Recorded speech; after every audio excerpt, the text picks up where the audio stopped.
Hola, muy buenos días, buenas tardes, bienvenidas a todos y todos a esta nueva sesión de Bloques Regionales Norteamérica, en el cual veremos el caso específico de Canadá y el Nuevo Siglo, ¿no? Puntos importantes que hay que resaltar de esta época en la historia de Canadá, pues bueno, es ya el surgimiento de un sistema político, de una vida política propia en el seno de la sociedad canadiense que va a enfrentar a conservadores y a liberales en ese sentido, ¿no?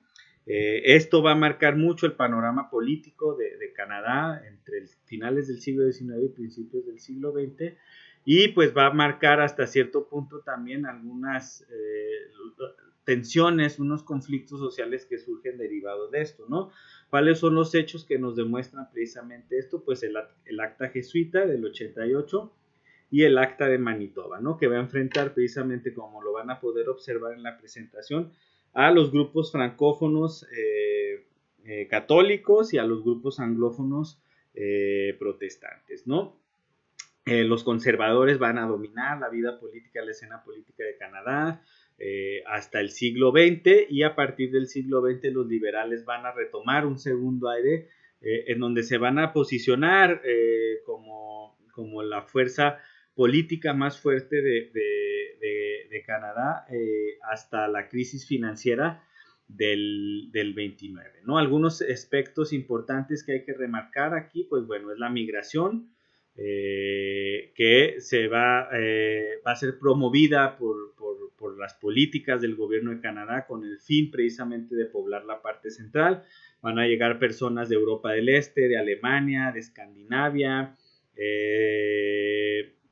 van a llegar personas de Asia, de Japón, de China, etcétera, etcétera, etcétera, y van a llegar también grupos religiosos muy particulares, ¿no? Como menonitas, mormones, bujoboris de Rusia, y pues bueno, esto va a poner también o va a generar tensiones entre estos grupos migrantes que llegan a Canadá y los grupos nativistas canadienses, ¿no? Que como pasó en el caso de los Estados Unidos, pues van a sentir eh, su eh,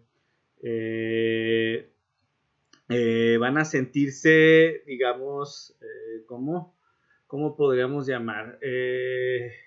Presionados precisamente por todas estas personas que llegan a Canadá buscando una oportunidad de vida, ¿no? Algunos otros puntos importantes, la relación con Estados Unidos, que va a enfrentar también a fuerzas políticas al interior de Canadá, al movimiento continental a favor de una cooperación más profunda con el vecino del sur, y a un movimiento escéptico que busca más bien el proteccionismo de la economía canadiense y la industrialización rápida del país, ¿no? Otro punto que tensiona la vida social canadiense va a ser o va a girar en torno a las políticas imperialistas británicas, ¿no? Sobre todo desde los francófonos de la provincia de Quebec, ¿no?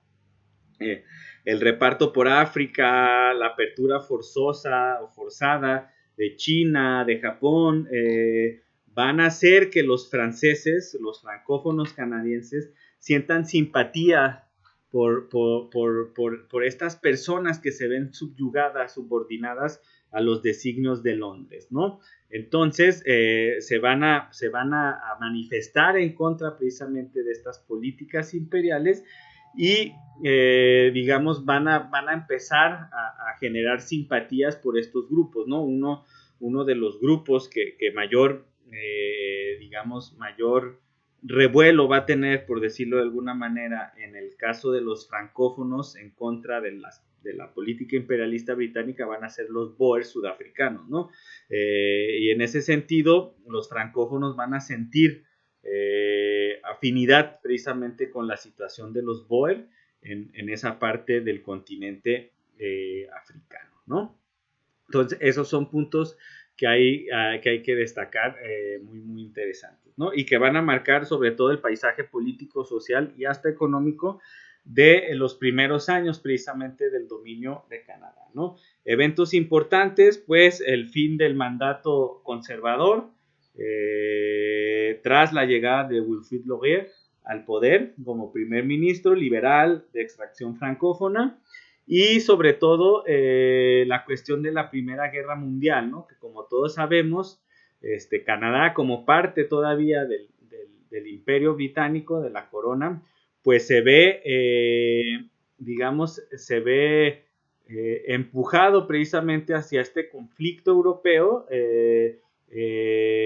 y pues bueno, esto va a provocar también algunas tensiones, sobre todo con la cuestión de la conscripción obligatoria que se da tras el War Measures Act de 1914, en donde pues se van a enfrentar otra vez grupos francófonos con grupos anglófonos, unos más leales al esfuerzo bélico británico, los anglófonos, y otros sugiriendo que esa no es su guerra y que ellos no quieren participar precisamente de algo que es ajeno completamente a ellos, ¿no? Precisamente y derivado del esfuerzo que hacen las mujeres para reactivar y para mantener la actividad económica, sobre todo orientada al esfuerzo bélico, es que en el 16, por ejemplo, Manitoba le otorga el derecho al voto a la mujer, que va a ser seguido por las demás provincias, sobre todo las provincias anglófonas de Canadá, ¿no? Quebec en ese sentido se mantiene alejado de esto debido al poder que tiene la Iglesia Católica en la provincia,